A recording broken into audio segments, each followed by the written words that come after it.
NHS and Social care staff in Wales are due to receive a £500 bonus in recognition of their hard work during the pandemic.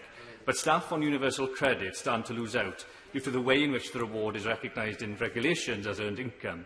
So instead of receiving a thank you bonus at the end of the month, many NHS and social care staff will be punished with a deduction of up to 63% to the universal credit. Will the Prime Minister look to amend Regulation 55 of the Universal Credit Regulations to create an exemption to ensure that all NHS and social care staff in Wales benefit fully from this well-deserved bonus? Minister.